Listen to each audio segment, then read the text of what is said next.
Hello, Marcus Bronzy here. Before we start today's podcast, I'd just like to let you know that you can vote for us in the Listener's Choice Awards at this year's British Podcast Awards 2019. If you'd like to vote for us, it only takes a minute of your time. Head to britishpodcastawards.com/vote. That's britishpodcastawards.com/vote. Type in How to Kill an Hour and then you'll have voted for us. It only takes a minute of your time and we'd really appreciate it. We'll also put a link in the show's description.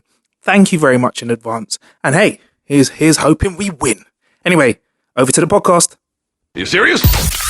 So this is How to Kill an Hour, the show where we look at new ways to kill time. We talk about tech, gadgets, and just things that interest us. My name's Marcus Bronzy. I'd like to thank you in advance for killing time with us. Don't forget that you can sign up to our newsletter by going to howtokillanhour.com/news, where we will send you new ways to kill time and also give you little updates, just like the update that we sent out today, where we found out that if you go onto the Apple Podcasts app or iTunes and open it, you will see the How to Kill an Hour show in your face. Apple have put it front page, right in the center, because the episode with Jazzy Jeff was really, really good, and they think so as well. So yeah, head to the iTunes or head to the Apple Podcast app and see us there. Tell your friends about it as well, man, because I think it's a big look for us. Anyway, today's show, I'm very happy to be joined. I mean, do I call you by your rap name or do I call you by your government name? What do you feel more comfortable with? I think it's fair to say that we got Shuffle T in the building. Shit, boy! Shuffle T. AKA Adam Woollard. You know what? It's pronounced Woollard. Woollard. But every time I go to do a stand-up set or anything, everyone always Woollard, and Americans find it hard to say Woollard. How do Americans? Woollard. Woollard. It sounds cooler. So Wellard. Yeah, Wellard. I got that in school, and I was like, yeah, because I'm Wellard, and they were like, no, like the dog from EastEnders, and I was like, right. Oh shit, that's not as good. Do you not think that school nicknames are some of the most savage nicknames out there? I think, well, in my school, they were pretty clever with it, right? Like, my surname is Woollard, and they broke that into two and called me Sheep Fat, because there's wool and then lard. And I thought, you got to give them credit for that. Like, I don't mind being bullied by a bully of such high class who can come up with something like that. Fair play. We were the absolute converse. At school, for us, it was like, there was a large guy in our class, fat boy. There's a tall guy, tall boy. There was a white Aaron and a black Aaron. I'll leave that with you. But you know where you stand, don't you? That's the point of bullying. You got to let people know where they stand. If you're tall, let them know. There was a bronzy kid in my class, and hey, look, he made a career out of it. So there you go, bro. But we've got you on the show just to talk about quite a few things today. But one of the main things that we want to discuss is kind of how you've developed your rhyming skills in a way that I don't think anyone really has done in such depth in the past. So before that, let's talk about your background. A lot of people know Shuffle T from Don't Flop, right? But for those that don't know, do you want to just give us the rundown of Shuffle T, how he came in the game and sort of kicked ass? Yeah, boy. Well, I first started battling in about 2012. That was my first ever battle. It was a freestyle one. Me and Marlo, who I do the 2-on-2s with, we went to an event because we were like, we've been watching it for ages. We were like, we've got to actually go to an event at one point. And we got there. We didn't realize it was freestyle because usually it's all written ahead of time now, right? Since about 2008. And so this was a one-off sort of freestyle event, and we got super, super drunk. Just we were so nervous about seeing all these people we'd seen on YouTube and stuff that we just had to drink to get some courage. And then Kruger, who's one of the co-founders of Don't Flop, came up to me, and I'd been chatting to him some bollocks about being a rapper, even though I wasn't really, I'd never done a track or anything. I'd just written with Marlo, and he was like, "Oh, we're one person short for the battle tonight." And it's genuinely the plot of a shit film where they're like, oh, we need one extra guy. Hey, you up for it? I'm like, cowabunga. And so I was like, yeah, go on then, mate. Yeah, I'll do it. And then I went up on stage. I was the last one on. Went against a guy called Lefty, who then we later battled in the Compliments battle, about a year later. And he's still battling now. He's sick. Yeah, we should talk about that. Can't wait to talk about that yet. And I was just properly shit. But I think people sort of thought it was tongue in cheek or whatever. I think the first line I said was, I'll take you to France and start making you dance. And then everyone for ages was like, oh, you're French? And I was like, no, I have no idea why I said that. I just want to take the guy ballroom dancing in Paris. So it was bad. But then I think there was they thought there was a sense of humor there. And so I just sort of ran with that. And then I came back about a month or two later and did a first written battle. Against a guy called RS, and then it was just sort of like a snowball. It kind of carried on going, and it wasn't until about 2013 when we had the compliments battle, the 2-on-2 compliments battle, that we got a bit of notice. Got a bit of heat behind Got you. a bit of heat. So the compliments battle, Yeah. like, this sounds quite obvious, but it's really hard for you because you guys were kind of like complimenting each other. Yeah. But sounding like you're dissing each other at the same time. How the fuck do you write something like that? Well, it's the most fun you can have, really, because like imagine just telling someone like you fucking love them, but yeah, delivering it in a way that says you're going to punch them in the face. It's so much fun. But like the good thing about it is that it lends itself to comedy so easily that the jokes are sort of like amplified by the contrast of what you're doing. And so anything you say becomes a lot more funny than a regular battle. And did you realize that you had this kind of comedy streak in you as well? Because a lot of stuff that you do, you will throw elements of comedy into them. Yeah, absolutely. So like me and Marlo, when we were first like mates, we've been mates for about 10 years now. And since the first time that we got together, we were like making sketches, comedy sketches and that kind of thing. We were writing a lot of rap and we were putting like comedy into it, but we were trying to be serious because, you know, when you're young and you come into rap and you're like, I'm going to be the fucking best ever. I'm going to smash this and that. And so there was a bit of that, but then we realized that our strengths were obviously in comedy and we had to sort of like put more effort into that. So it sort of went in and out throughout I hate to call it a battle career because that is so lame, but like the battle chronology, like it started off being like trying to be really funny, and then it went to, oh no, I'm going to be serious because I want to be taken serious as a rapper for a little period. And then I sort of like tried to mix the two, and then sort of came up with this thing where I was doing like concepts, like comedy concepts in the battles. So I would do like a whole round about, you know, acting out, meeting a guy in a coffee shop, for example, and talking about the guy who I'm battling, or like a whole round that's just like a phone call to my mum, things like that, where it's like you get to do the technicality of rap, but try and keep it funny. Because I was always trying to be careful not to like try and parody it. Because I really, you know, both me and Marlo, we really respect the battling and rap generally and the technique behind it. So we didn't want to look like we were coming in and taking the piss. We just wanted to have fun with it, you know? Yeah. But you like, I was going to ask you like, what's one of your favorite pieces that you've created within that? Because your style, I think yours and Marlo, like that you just said, you would pick a scenario that would be outside of the battle. Like a lot of people would be in the battle in that moment, like look at this, tearing someone up. But you'd be like, right, you wait there for a minute. I'm going to talk about a conversation I had with your mate or a random guy that just fucking hates you. And we just bumped into each other. We had that in common, and you start cussing each other. Where does that come from? Well, it's weird, man. Like it definitely started when we were doing the 2-on-2s, because when we write together, we get a lot more creative, and then that sort of bled into our 1-on-1s. But when we were doing the 2-on-2s originally, we were just like, what's the weirdest way that we can sort of show, I don't know, like our chemistry and show that we can like finish off each other's sentences and things like that. And then it just became like, well, a conversation would be funny, but it's funnier to have the conversation and like act it out. We both got a history of like acting, you know, like we did plays and we were doing sketches and live sketches and things like that. So we were trying to like get that element in there by doing a little sketch within the battle. So in a way, people were there trying to battle, and you were there kind of just showing off your thespian skill set. Basically. So he came in there with bars, you came in with your Shakespeare, your method in. Everything's in iambic pentameter. And it was just like playing to our strengths. We knew we had to do something like that, and luckily that kind of like worked for us, and that's what I think, you know, we don't know how many battles we got left in us, but if we do more, then they're all going to be like that kind of thing. Well, you did one recently though, didn't you? You had a battle a few months ago. Yeah, we had a 2-on-2 at the end of last year, and I had a 1-on-1 about 2 months ago. Yeah, what went down for those? I'll be honest, I've not seen the videos yet, so no dramas. I want to check them. Well, the one at the end of last year was in Germany and in Berlin, where there is like an amazing scene out there right now. Like it's huge. There was like 1,000 people there, and it was like a really electric atmosphere and stuff. And the crowds are just like so on it. It's so sick. Unless you're rapping in English, in which case like the host said that probably about 50% would be able to like understand what we're saying, and a smaller percent than that would be able to like keep up with the speed that you do when you rap just generally. And so we're trying to like enunciate every word whenever we're like battling and stuff. But it was sick, man. It was a sick venue, sick event. And it went really well. Like it was against these guys, Henry Bauer, who's from, I think, Norway, and Nils Miskils, who's from Sweden. So it was a proper like mix of people in the room, and it was so much fun, man. And Yeah, Did you give them did you give them extra props for like rapping in English, because that might not be the first language? Nah, we took away props for that. we were like, it's not an excuse anymore. You've been rapping for a long time, like probably as long as we have in English. You can deal with it. All right, fair enough. And like, I've always wondered as well, because I watch the battle raps, and I can see it in someone's face when you say something that fucking hurts. Like, it hurts them to the bone. Like, and then plus. Everyone around them, including some of their own friends, sometimes are going, "Fuck! Oh shit!"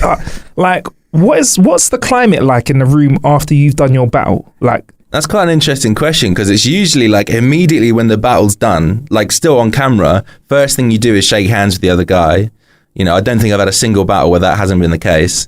And then, a little hug or whatever. And then you probably go your separate ways, get a drink, maybe talk about it, and then everything's fine. Like, right, cool. If anything, there's no room for any animosity after, because you've got everything you wanted to say out in the battle. That's why, like, we there's, for a place that's so testosterone loaded, there's very rarely any fights in those events in the UK. There's like, if it did happen, then it would be noteworthy. Happens a bit more often in the US, where there's like a lot more bravado and stuff, and guns. Ego. Yeah, and guns. Yeah, that doesn't help in the mix.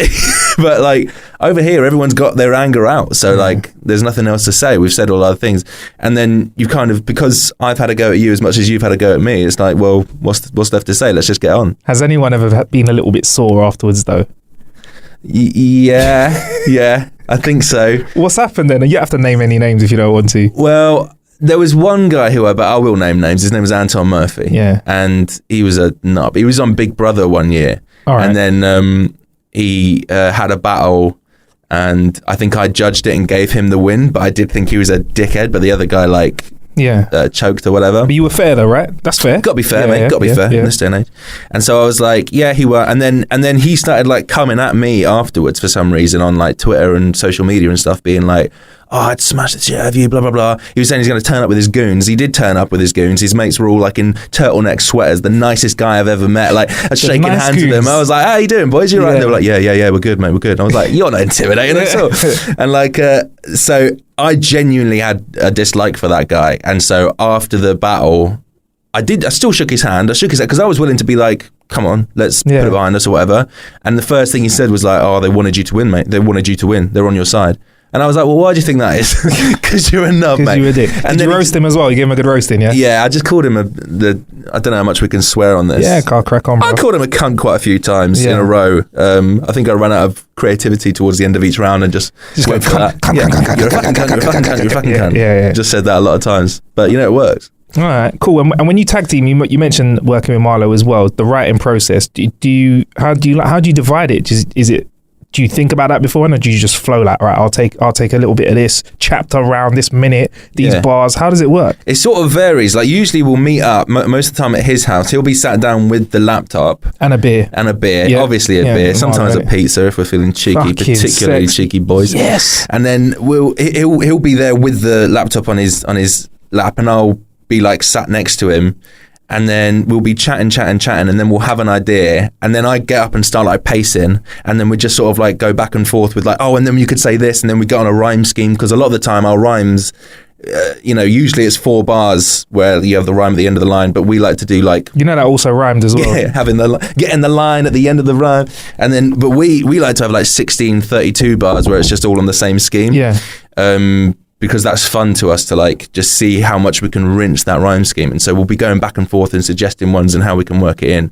But then sometimes at the end of like a session or whatever, we'll just take a big bunch and go, right, you go away with this angle, I'll go away with this one. We'll come together in a week and text each other throughout the time. And then we come back and see how it slots in with the other person's things. Cool. So you work well together. What about a Marlo Shuffle T clash head to head? Oh, mate, we've talked about it before. Because we've done loads of battles against each other, but they've all been like parody ones. Like there was one where I was a shoe, and there was one where he was a shoe.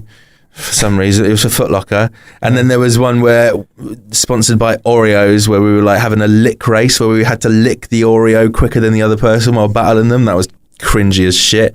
And then there was like the Bad Bars one, which was another one that like got us a bit of like got us known a little bit more, which was on the same day as the compliment one, where we were just doing like the worst possible bars we could do to each other. Was that off the top, or had you written down? No, we'd written. You tried hard. Yeah. Right. We had to come up with some real tripe. You know, it takes effort to be that shit when you're this good, and but we've talked about like if we were going to have like a final battle, it'd probably be me versus him, because like, and a straight one. You know, no sort of like comic. Well, it would be comic, but there would be no like slant on it. It would just be like, right, let's say all the things that we can say. So there'll be no wrestling kayfabe. This will be straight to the real deal. This would be, to the bone. And then after that, do you think you guys are just going to like coaching coaching battle rappers? Yeah, coaching battle rappers, like judging and stuff like that as well? Or I don't know. Like we always want to have like something to do with battling, and no matter how many times we've said, "Oh, I think this is going to be the last one," we've always come back to it and done something else. So like, I would never rule anything out, and we like going to the events and stuff because they are fun to be at. Yeah. But yeah, I don't know. Like we're both sort of writing tracks at the moment, and sort of like coming up with comedy tracks to sort of have fun with, which I find difficult because I hate the sound of my voice on a beat. I'm just really rubbish on a beat. That's the strength of it being a cappella in the battles, is that you get to like decide your own rhythm. But when you've got a beat to go to, that's the kind of thing that you have to have been rapping for years and years, or just be naturally really good at. Yeah. And you know, I've been rapping for a while, but it's always been on a cappella, so I find it harder to ride a beat convincingly. Interesting, because a lot of people don't realise there's this massive difference in terms of the way you need to rap for battle rapping and the way you need to rap on tunes. Like we've seen some great battle rappers, you know, worldwide try and drop an album and everyone asks why it's pants. Do you know what I mean? Yeah. But is it because there's such a different skill set when it comes to these two things? I think a lot of the time is to do with the angle that you're going at it with. Like when you're in a battle, you know exactly what you're rapping about. You're rapping about the person in front of you. You can do your research. You can find this angle, this angle, this angle, this angle. But then when you go and do a track, not only have you got the difficulty of like the beat, which some people get and some people don't, and like flow and those kind of elements, but you've also got the idea that you can just rap about anything. And so a lot of people, when provided with the ability to rap about anything, end up rapping about nothing. And they're just like, they'll just talk and say the same thing over and over again that you've heard 1,000 times from different artists. And they, you know, a lot of the time if you hear someone with a concept track, that will probably be their best thing because they've got something to go on. You know, so I think that's one of the biggest issues that people get. They assume that if they can rap about one person, then they can rap about anything. Yeah. But they don't always cross over. Is there like a legend in the rap game in the UK? Like who's like the apart from yourself, obviously? Oh yeah, like, I was going to say me. Clearly. But you know, there's like, for example, you know, if you want to talk about a rapper that can do concepts and club tracks and has sold loads of records, you know, you've got like Eminem and Jay-Z. You've got two rappers like that. Who's like the UK versions of those? What in battle rap? Yeah. For Don't Flop, or is it just international? Do we not look at the UK's heavy hitters? Well, yeah, I don't know. Like we've got good, like we've got people like Lunacy, who I don't know if you know, but like he's Luna with a C. Luna with a C. Yeah. And he's like an absolute legend in battle rap. He did fewer than 10 battles before he went on to like focus on his music. But his music's insane. He writes so good. He's so creative and stuff. So he's one of them. You've got people like Kruger and who both have like amazing tracks through their past as well. They were battling together. They don't battle together anymore, but like when you look at some of Kruger's stuff that he's done recently, it's really, really conceptual and really cool. Like this is his music. I mean, he'll do stuff like recently he just made a track where he just rhymes all the names of all the battlers that have ever rapped on Don't Flop, and there's like hundreds, and he's just spent months probably just going through this list and just finding the ones that rhyme together. And it's insane. It's such like a big concept track. And then sometimes he's done a few where he's like playing a game of Rayman. You remember Rayman? Yeah. And he'll be like narrating it in rap, and it's so sick, and he'll do it over the beat of Rayman, and like, so that's proper inventive. Like he's one of the legends, I think, of doing that kind of thing. So these are people that are pushing boundaries in I think so. Yeah, I'm massively influenced by Kruger. He's a huge influence on me. Sick. So there's one thing that you hear a lot about in battle rap, right? Yeah. And we're going to talk about it quite a bit today because this is kind of what your book really kind of helps you with. Multis. What the fuck is a multi? If I don't know what multis are.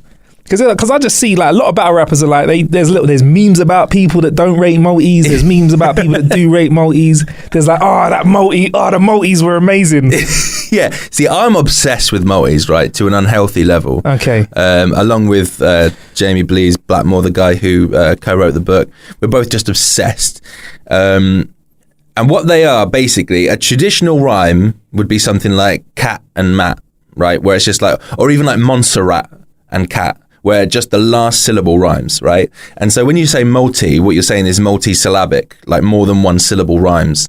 I struggle with just saying that word. So before we press record, I was like, the multi-motherfucking things. You know what I'm talking about, bro. The rhyme things, yeah?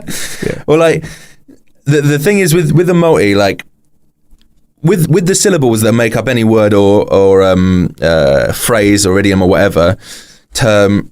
There's stressed and unstressed ones, or some people say masculine and feminine syllables. And those are the stressed ones are the ones that you put more emphasis on. So if I said Marcus, then Mark is the stressed syllable, and then the us is unstressed, like Marcus, bronzy. Yeah. Like bronze is the strong one, and then E is the little one. All right.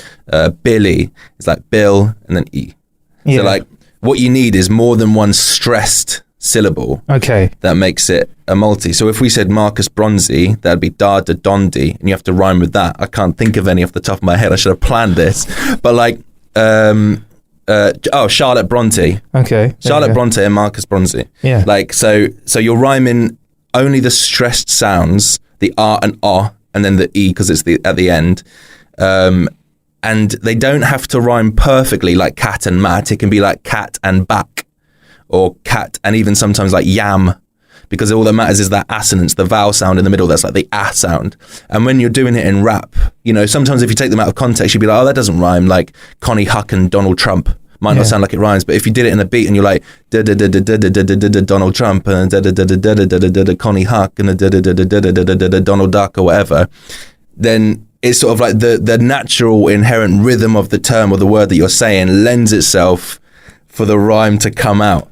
Do you see what I mean? And that's the summary of multi-syllables. That's it, in a nutshell. So basically you're saying within rhyme, there's this real complex rhythm that you're finding, and there's rules, but you can also bend these rules like Neo from the Matrix. Yeah, exactly. Much. Yeah, you can bend them. Like, Eminem is like known for playing around with the way that sort of syllable sounds, and when he rhymes, there's one track, I think in the album that came up before last, where he rhymes toolboxes with screwdrivers, but it's because he goes toolboxes and screwdrivers, and so like, he's known for doing that kind of thing. You have to be like confident as shit to pull that kind of thing off, or just like good. There's a level in which you can like kind of evolve beyond normal rhymes and just like play around with it, and like you have that artistic license.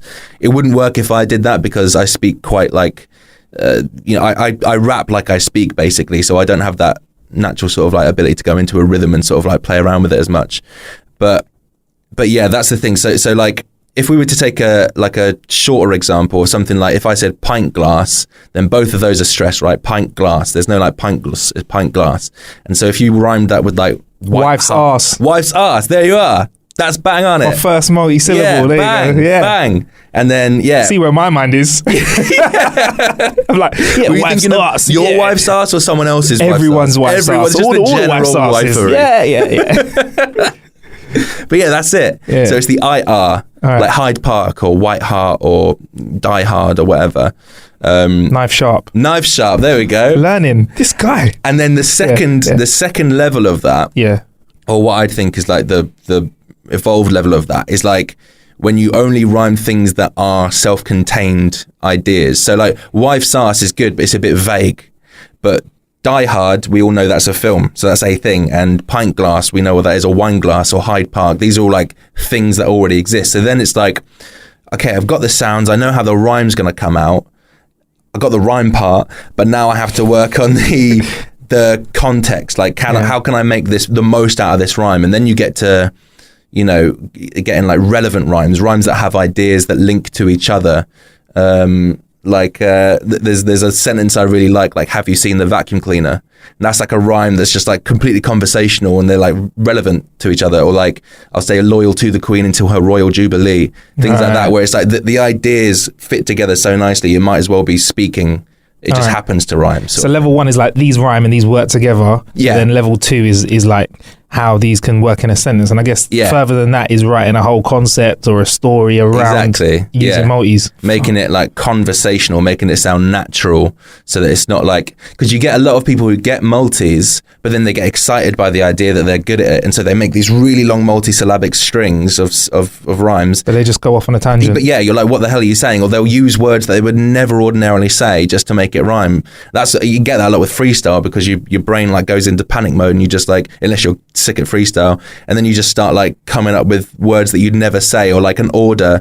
There's this thing that a battler called Ilmac or Immaculate has talked about. He's from the States, and he says there's this thing with just, the word just, where like people will force in the word just to like fill out a syllable. So they'll be like, I'll go out to the beach and you can just I'll go out to the beach and now you just see that I'm out in the sea or whatever. Like you go, now you'll just see, but you'd never say that. You'd never say to someone, oh, now you'll just see that I'm out on the beach. You just say, I'm out on the beach. Unless you're Cornish. I feel that's like a really Cornish. now you just see, I'm out on the beach.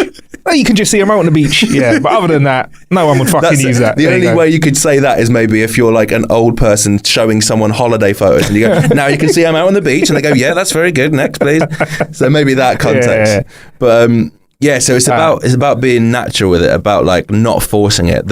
And Kruger's another one of those who's the king of that kind of thing. He just talks through it, and it sounds like it just happens to rhyme by accident almost. Okay, because with like the power of knowledge, there's loads out there. It is easy for people to just find words, but you're saying there's still a finite skill set that you need to be able to sew these together in a way where there's a bit of narrative. And if you do that, then you're a fucking G. Then you're the G. G. And that's the thing, like, you know, then when you get obsessed with it, like I am, and like, you know, a lot of people are, you sort of divvy things into what they call like columns or whatever, where you're like, right, okay, this rhyme scheme, I'm only going to rhyme with celebrity names. And then you have things like Mads Mikkelsen, Jack Nicholson, and Anne Widdecombe. And then you'll be like, right, that's just celebrity names. And then now I'm going to rhyme a different, you know, rhyme scheme that just rhymes on film names. So you're like looking for little divots of language where you're like, these...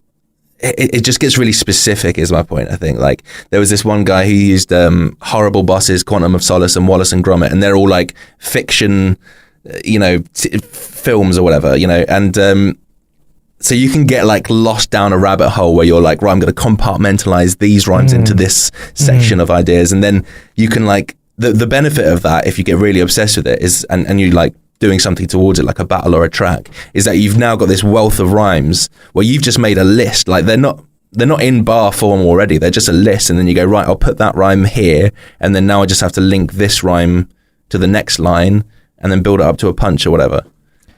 Feel free to rewind 10 minutes back in the podcast and listen to all of that again, because I'm going to do it a few times. I'm just about with you. So Ads, like you have all of these battles that you've done, you've got this comedy experience, you've done comedy writing with Theo as well. I'd love to talk about that in a bit. And when we had a couple of beers in the studio actually a few months ago, you were talking to me about this idea for a book, right? So talk to me about how you took all of these ideas and how you put them in the book. And I also want to discuss in a sec, like, how you've put things out in the book as well. Because the formatting in that. Yeah, because you've just mentioned lists, you mentioned groups and stuff like that. So yeah, talk to me about the book, man. So the book is something I've been working on for about 6 or 7 years. And it's gone through so many different edits. So like, it's taken a long time because I started it when I was pretty shit at rapping, and then 3 years later I realized that and like scrapped a bunch of it, and then did it again, and like, you know, worked on it, and then got rid of a bunch again. So like, it's been something where I've wanted to get it absolutely right before I, you know, did anything with it. And like I said, I've been working on it with a guy, Bleez, who I met in 2013 or 14 in Brighton, and he was as obsessed with this kind of thing as me. And we weren't really thinking about publishing it at this point. We were just writing it down, handwritten, writing it down into little moleskin books or whatever. And then after a while, more recently, it became like, oh, we'd like to have a copy of this. How sick would it be to just like get a copy, and then we would have it, you know, one each. And so we looked into the idea of doing that. It was quite expensive to just print one. And then we were like, well, what if we, you know, let's see if there's a market for it. How sick would it be to like publish it? And so we went to Unbound, and they were interested in it. But the way that it's laid out now that we've been thinking about formatting and that kind of thing, is that it's half rhyming dictionary, half like a workbook.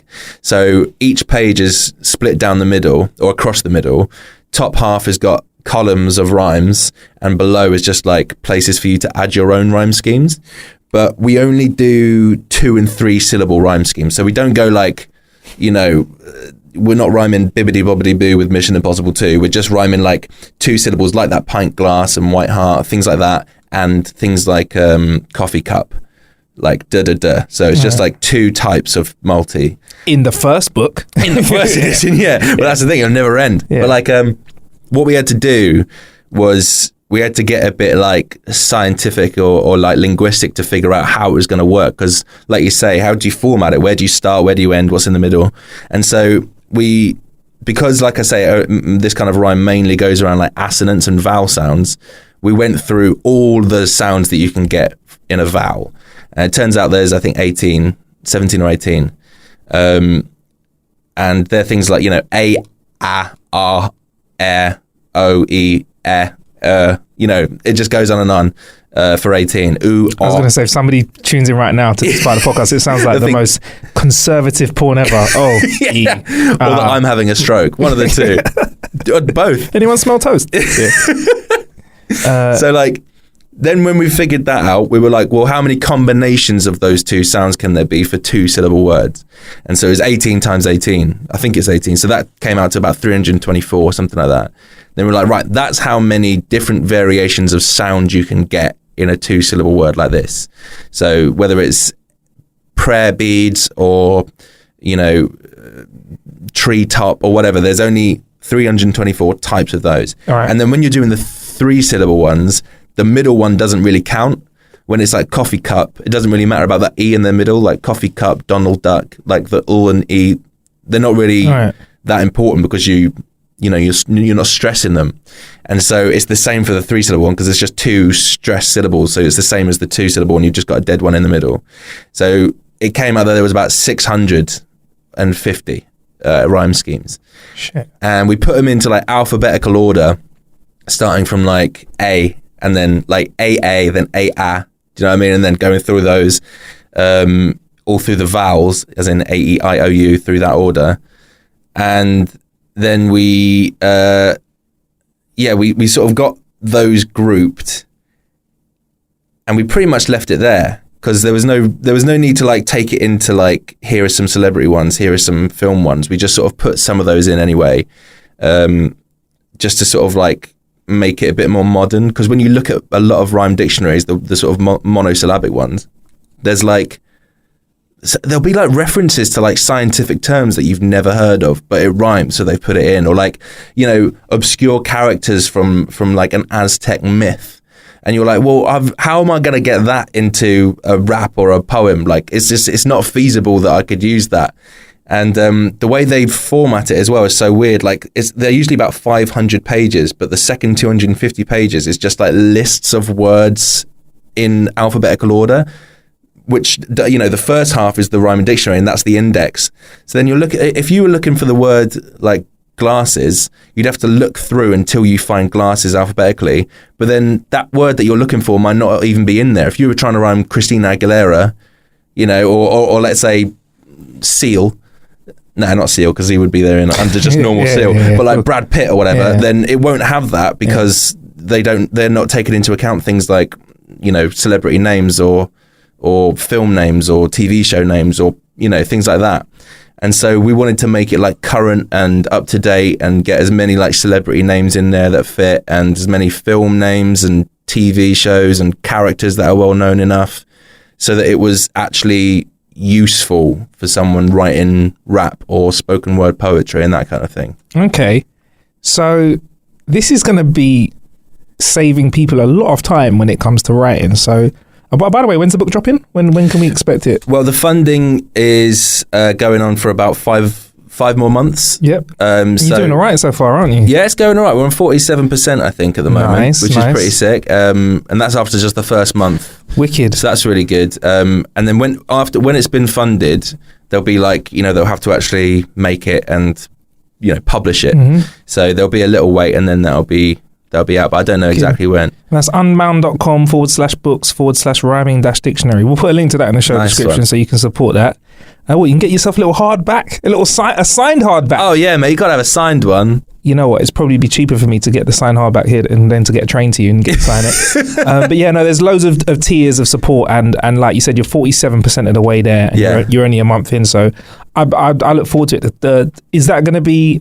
I know you can't see it because it's a podcast, but the picture that we've got of it, is that going to be the kind of front cover? Because that front cover does look pretty cool. Yeah, I think we are going with that. Like, we might change the font in some aspects of it. That's just to have a visual thing for people who want to do that. But there'll probably be some changes to it. I don't know what they're though. Nice. All right. I really look forward to that, man. Nice one, man. I just want to run you through a scenario though, and how you'd feel about it. So, a rapper who's not very good buys your book, or a rapper that's unknown buys your book, writes a hit album.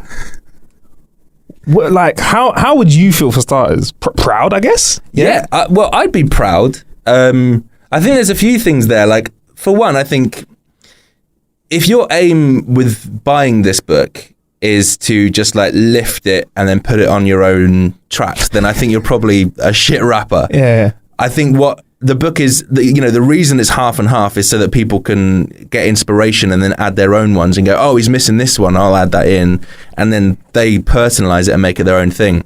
So like, I'd be proud, I'd be happy that it got utilized to such an extent, but I'd be disappointed in that rapper for not doing it, not using it to its full potential. And would you be able to hear if a rapper just licked a page off your book and slapped it on a track? Would you be able to hear it straight away? Would you be like, hang on, that's my multi? Yeah, especially if you did it in the same order. Sick. So basically what I'm saying is I may potentially get this book and just write a hit album, but what a brilliant advert that would be for the book. Just put the book on the front. Yeah, just put the book on the front. Call it Advanced Rhyming Dictionary. It's like, look, I don't know how to rhyme. By the end of this album, I'm going to be fucking killing it. Yeah.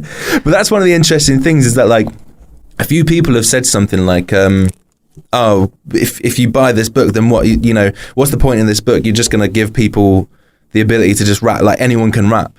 But like, the thing about that is, if people thought about it, like I can't really rap and I'm the one writing the book. So it's not actually useful it's not going to make you a sick rapper. It's just going to give you an understanding of the type of rhyme that people are using. That's the only purpose of it. There's so much more to rap than being able to rhyme, because otherwise, like I say, I'd be a sick rapper because I rhyme all the time. It's like my favorite thing to do. Yeah. But it's like we were saying earlier, it's about flow. It's about like the actual stuff that you're talking about, the content, making it sound natural, utilizing the rhyme to the best of its ability. Like all these things are much more important than rhyme. Yeah. Like in the same way that in poetry, a lot of poetry doesn't even, modern poetry doesn't even rhyme. It doesn't have to. Yeah. It's like formless. So it's like, there's more to it than just rhyming. This is just a tool to be used for like inspiration. Yeah. Plus there are some rappers out there that just say shit that doesn't even make sense and it's a great track. Yeah, like there are rappers out there that say some stuff. There's cat and hat rappers out there.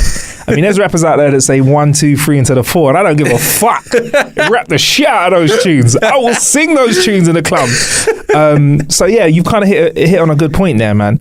So could this book also just be bought and read just for a chuckle? Like, fucking hell, Christina Aguilera rhymes with that. Is it kind of that sort of like round a dinner table having a laugh? I definitely like the idea of it being used like that. Like the aspect of it being like a coffee table book isn't like a bad thing to me. I quite like the idea that, people might get this in their stockings or whatever. Or if someone's like into rap, someone listens to rap all the time, they're like, oh, I've got your rhyming dictionary. Then I think that's cool. Like, I don't think it necessarily has to be read by people who are like mad into writing and stuff. Yeah. It's just like a fun sort of like you say, it's funny sometimes. Like if you look at language like a puzzle, there's all different ways you can solve that puzzle. There's like, you can write in prose, or you can write in like homonyms or puns or whatever, things like that.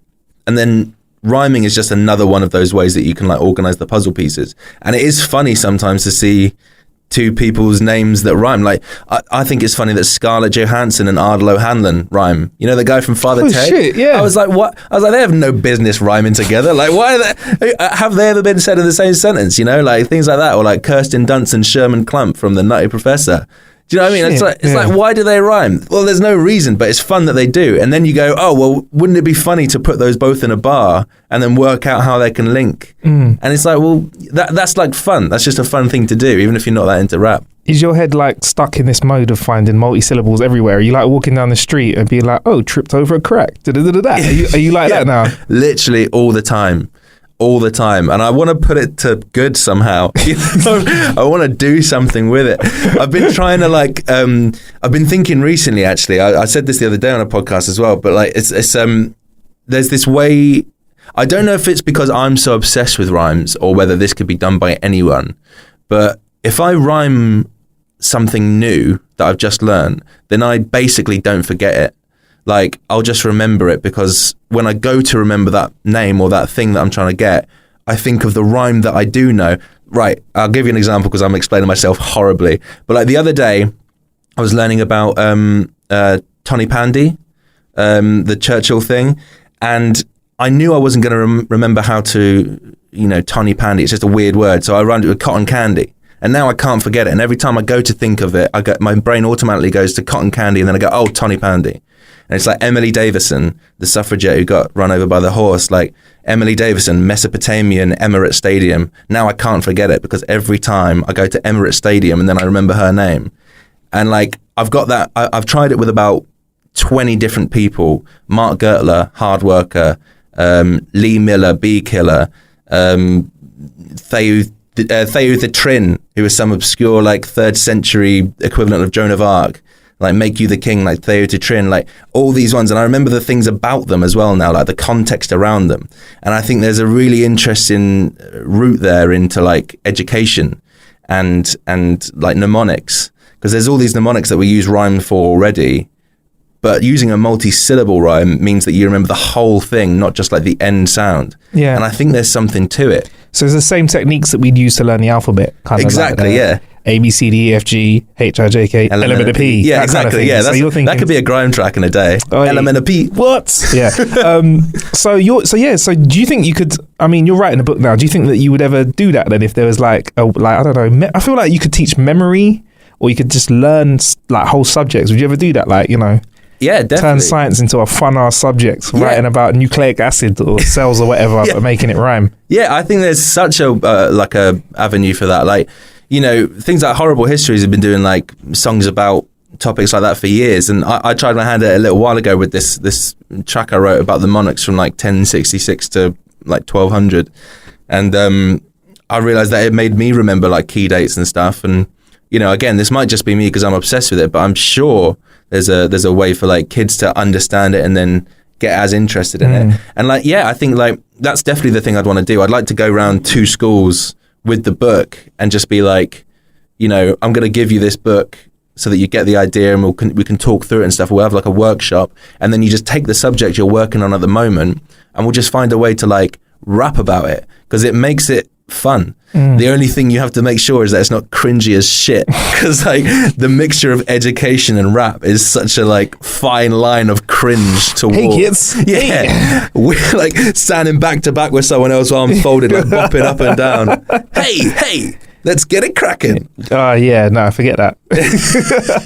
But like, if you teach the kids to do it by themselves, then that might be cool. If you teach the kids like, this is how you rap about a subject that you don't find interesting at the moment, or you find uninspiring, you rap about it, you rhyme about it, you might find it cool. And then the fact that you've written something and then you record it and then you can keep it and listen to it, and that seems like a cool way to learn to me. I would have loved that. I think. Well, I look forward to the book, man. I look forward to the book, and I look forward to, I don't know, maybe I'll have a go at doing a little bit of rhyming. I would like you to do some sort of rhyme around How to Kill an Hour. I think that would be great. Or is that too many syllables? How to Kill an Hour.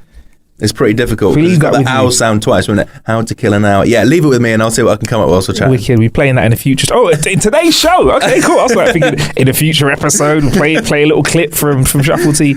But you're also quite skilled at comedy writing as well. Like, that's a thing that I think there's another audience of people that have seen your face outside of Don't Flop and recognize you from that, because you did some writing until you recently moved on to write the book. You were writing quite a lot of content yourself, and Theo writing stuff for The Hook mainly, which is a massive Facebook page. Yeah. So like your comedy writing, I think that's quite interesting as well, because I think you're in a space that's quite niche as well. Like, I think you find quite interesting points to kind of touch on. So like, let's chat about that. Like, what's some of the stuff that you've enjoyed writing over the last few years? We've written loads of stuff. We've written so many for The Hook because we were both both like employed by them to like, you know, write and create stuff.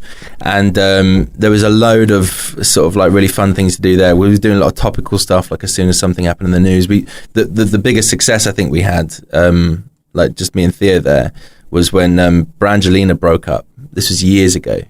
And then we did this like this video about people just looking really sad about it, and then just talking about how little of a shit they gave that it happened. Like, you know, I just don't give a shit, and it's just so exhausting to just see this everywhere.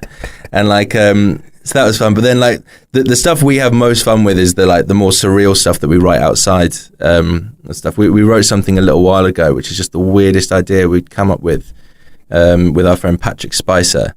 And who's a comedian, really funny comedian, stand-up. And it was just like, it was this weird idea where like he came round to my house for dinner one day as a mate, and then I see him a week later and there's like a review of the dinner in like The Sun or something, and I'm just like, what the fuck? And he's like, oh no, that's weird that's come up, like that's wild. And he's like, and I'm like, look, this was clearly you. And he's like, no man, no it's not.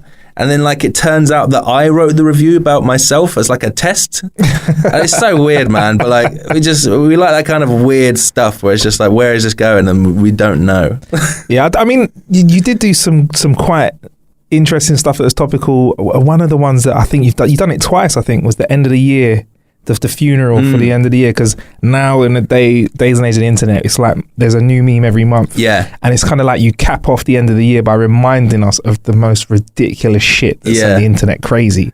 Was it two? You've done it for 2 years in a row? Did it 2 years in a row? Yeah, I think the last one we did was for the previous year, and the previous year before that. And it's worth watching just for Theo or Marlo doing the gun sounds from Big Shack. He's like, he practiced it, and then he smashed it on the day. It was so good. Sick. But yeah, those are so much fun to write because like it's quite interesting to look back over the year, because you forget, but by the time you get to December, you're not thinking of the memes that were out in January, because that's the nature of them. They come and go, you know, most of the time. And so like it's really interesting looking over the year and seeing how this weird world of like meme culture is developing and changing all the time. It's quite an interesting one. I really like meme culture. It's really fun. My dream is to come up with a decent one. To be a meme. To be a meme, or to make a meme. To make a meme. Yeah, a meme come true. It's one of the nice. That's like a meme. That's like a film basically, a meme come true.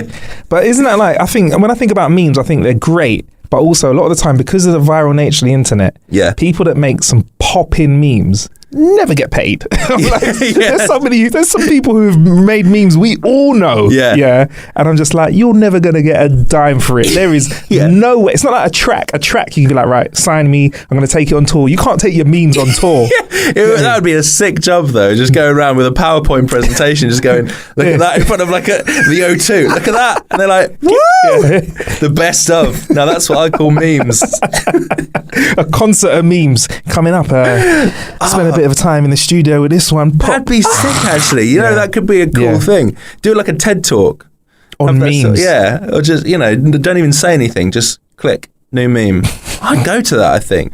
I think I would as well. I'd enjoy it, only if it was nice and edgy. I like me an edgy meme. You like an edgy meme, or the time. It's the timing of a meme as well, man. They're great. Anyway, I think GIFs on Twitter are my favourite form of memes. Like when someone responds to a whole tweet, whether it's an argument or a conversation or a statement, they just say in one GIF, and it's like, if a picture means 1,000 words, then a GIF means 1,000,000, mate. I fucking swear to God. It's amazing. But, you know, do you think sitting down when because you're there quite a few days of the week at the Hook, working, constantly churning out comedy, do you think kind of being in that churn of just make something funny, that kind of made you a bit more fluent with kind of taking an idea and creating something? Because you were making stuff every single week. It was important, like Brangelina splitting up. You had to make that and turn that quick as fuck. Yeah, it was. That also rhymes, but that was not deliberate. Cool. It was sick to like go in every day and be like, right, what's the thing we're making? What's like, and it did make us much better at like coming up with things in a time limit. And like it was helping with production. And time management and that kind of thing. Which was and still is really useful and helpful. And I write much quicker as a result of it, like the writing process specifically. And now, like the other day, like I was chatting with a couple of friends who came up with an idea for a short film, and it was like, you know, trying to be like 20 minutes. And I think I wrote it in like 7 hours, whereas before it would have been like a week of going off and coming back to it. And then like, so obviously it's only a first draft, but like it's all about, that's what it's all about, getting it written. My dad always says, get it written, then get it right.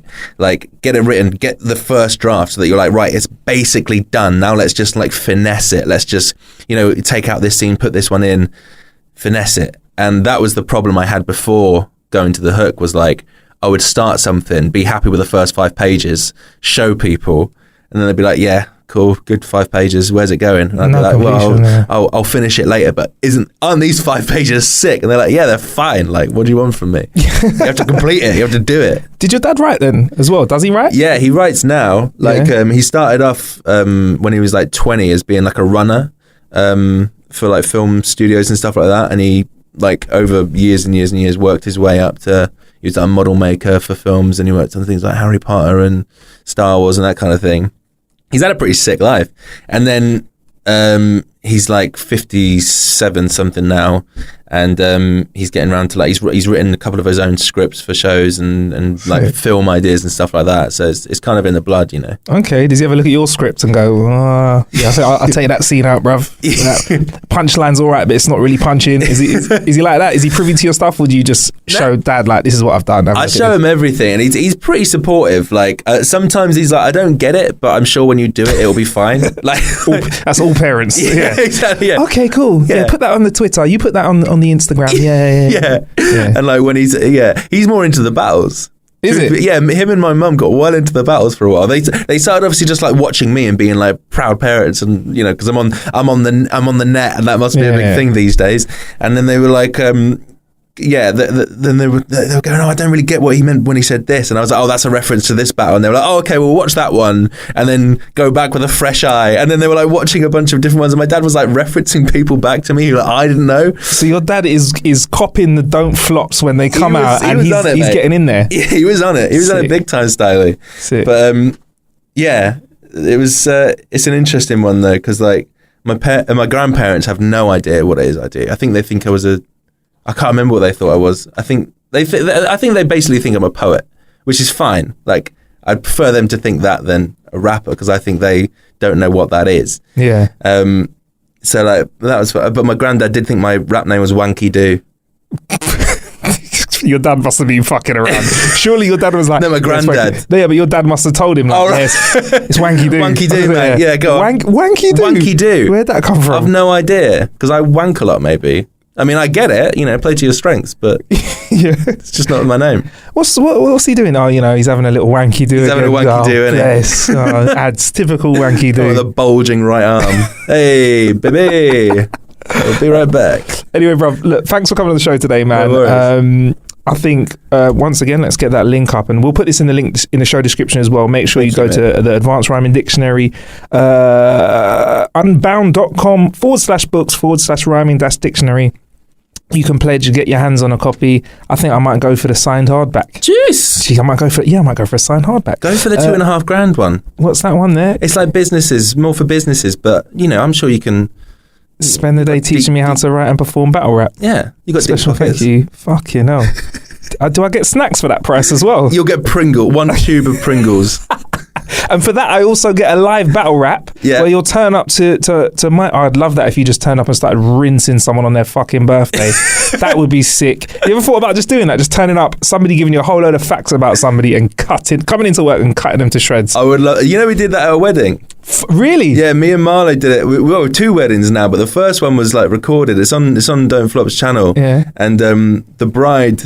to be gave us a bunch of info, like pages of info on the groom, and we just came in and he was like, what the fuck? And we just like basically just after the ceremony just started ripping the piss out of him for like 10 minutes straight. That is sick. Then we stayed in their honeymoon suite. It was so sick. It's like the best day ever. What, he fucked off? He was like, right, fuck this. As a repayment, here is my bride. Thank you. That's odd. Oh, Also on Instagram, where can people find you? Because you've got this character on Instagram. I don't know what you would call him. There's a very smiley, giggly character who flicks his hair around a lot. Has he got a name? He doesn't actually. He's just a lame. He's Wanky Doo. He's Wanky. Wanky That actually Doo. would work. Yeah. He's like an influencer. He does Wacky Wednesdays and things like that. 'Cause Yeah. I just hate that kind of thing, but love making it. And that is so yeah. You can find me at ShuffleT1 on Insta or Shuffle_T on Twitter. Nice. Facebook as well. Is that Shuffle T? You just down as yourself. Well, it's just me, man. I want to keep it real on Facebook, you know. But there is a page for the book, which is called the Advanced Rhyming Dictionary for Rappers and Poets. So if you want to follow that, then please do. You got some cool challenges that you throw up on there as well, which we won't talk too much about, but I reckon go on there. There's some great challenges you can get involved in that involve rhyming and skills like that as well. Yeah, man. And there's also a rhyming game that you're telling me about. I don't want to play it today because I'm shit at rhyming like this. But is this a game that you just play in life, or is this part of the book, or is this something that maybe could become a little game on the side? It's part of the book, really. But like it was just because we had the book already handwritten for ages, sort of at least mostly handwritten. You would go around to parties and just be like, right, I'm going to give you a rhyme scheme and you got to guess the next one. And I'll give you a clue and then you get I want to make it into like a card game or something. That's a fucking book. That's a game. I mean, that's a game. That's a book and a game. That's a book and a game. It's a game book. Shit. All right. Well, we need to find we need to find an Unbound for games. That's what we need to do. Yeah. Anyway, now thanks for coming on the show, Shuffle T, aka Wanky Doo, aka Adam Woollard, or was it Woollard? Sheep fat, Woollard. Lamb, you went to say. Like me a bit of lamb. This has been How to Kill an Hour. I've been Marcus Bronzy. Thank you for killing time with us. Just before we let you go, don't forget howtokillanhour.com/news is where you go to be added to our mailing list. Before that though, hit subscribe if you haven't. Let a friend know about How to Kill an Hour in case they haven't seen us on the front and centre of the Apple podcast app or iTunes with Jazzy Jeff. What? Anyway, yeah, thank you for killing some time with us. You can vote for us in the Listener's Choice Awards at this year's British Podcast Awards 2019. If you'd like to vote for us, it only takes a minute of your time. Head to britishpodcastawards.com/vote. That's britishpodcastawards.com/vote. Type in How to Kill an Hour and then you'll have voted for us. It only takes a minute of your time and we'd really appreciate it. We'll also put a link in the show's description. Thank you very much in advance. And hey, here's hoping we win.